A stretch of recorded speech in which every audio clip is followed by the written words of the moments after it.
Emotes. Whether you're happy, sad, angry, scared, worried, relaxed, annoyed, or just meh. Emotes are great for sharing with others how you're feeling at a specific moment. They can be genuine, how you're currently feeling. Other times, masks to hide the pain. They can be with good intentions. Other times, not so much. But they are a fun form of communication. In the previous playtest, we had a few preset text messages. Now we just need some that are illustrations. I would also really like emotes where the characters themselves perform the action.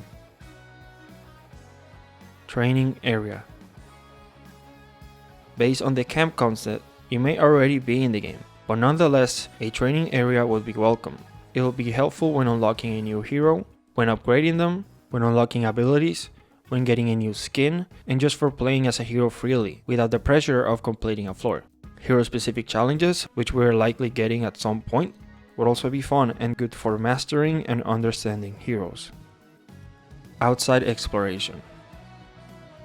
As you may or may not know, this game, Project R.I.S E, takes place inside a tower. A mysterious, massive tower, like truly massive. So massive that there are whole environments inside. It's like being outside out in the open, but not quite, because this is all still happening inside the tower. So what I mean by outside exploration is exactly that. Exploring the outside Clash world.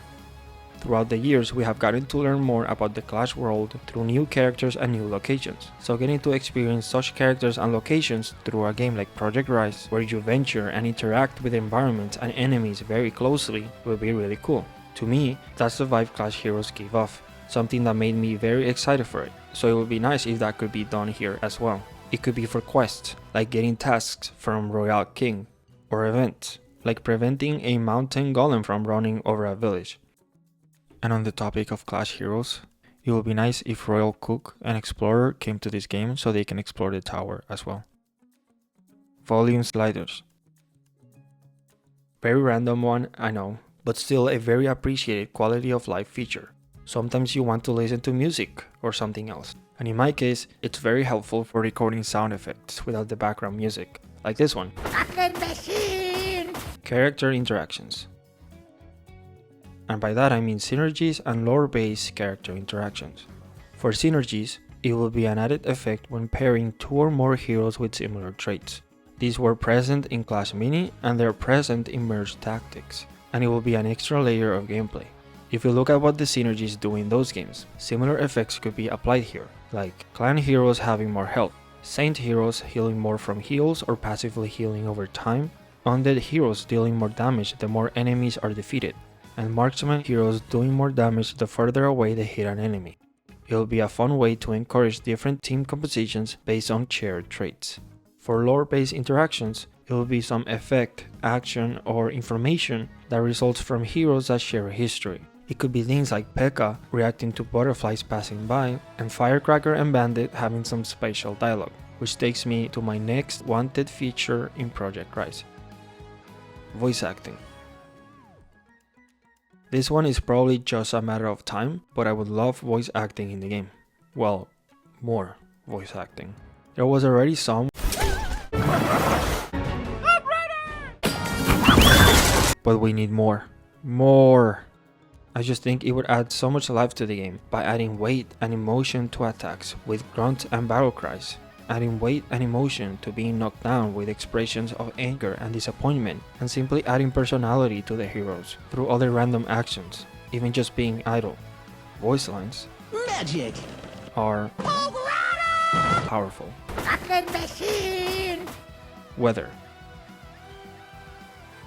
I think weather will make exploration feel more adventurous, not only visually but also in terms of gameplay. When I talked about how I would envision Stormwizard if she was ever added to the game, I stated how she could create storms that have different effects based on the environment she summoned them in. A windstorm that pushes everyone, a lightning storm that stuns and deals damage to enemies, a rainstorm that floods areas, changing paths, a heat storm that burns enemies, a sandstorm that blinds enemies, and a snowstorm that freezes them or slows them down. These storms that she will create, they will be an ability of her, thus negatively affecting enemies only and heroes positively, or none at all. But these storms, they could also just be part of the game.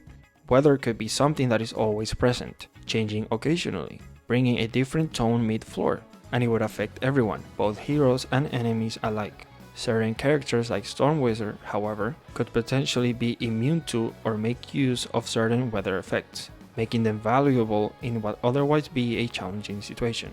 Maybe weather could also affect floor elements, like opening paths by knocking down trees or freezing bodies of water, and blocking paths as a result of falling debris or fissures in the ground. Hero-specific access points. These will be small locations throughout floors that require a specific hero or specific heroes to be accessed. It will be something like a fishing spot that can only be used by fishermen, a set of targets that can only be shot at by archer, or a race that can only be participated on by Hog Rider.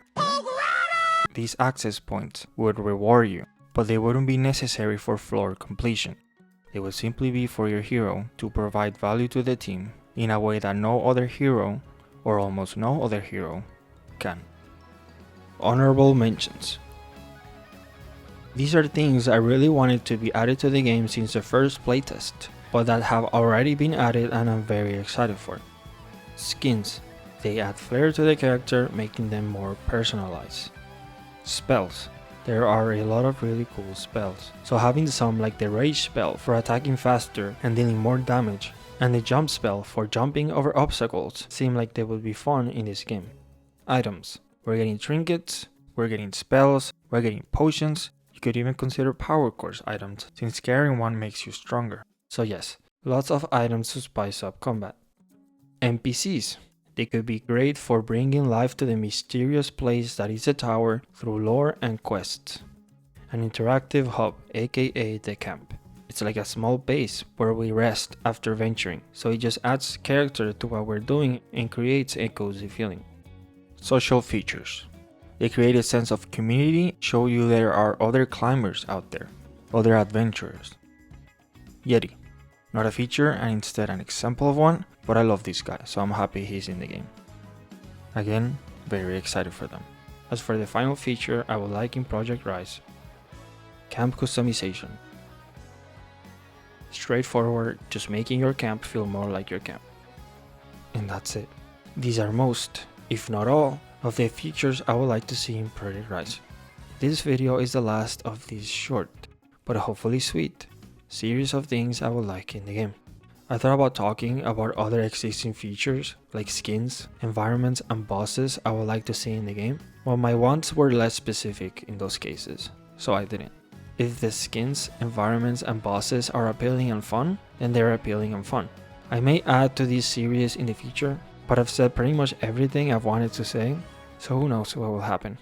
For now though, on to waiting for news. Alright, thank you all for passing by, and have not a nice one, not a good one, not a great one, but a fantastic one. Say that again?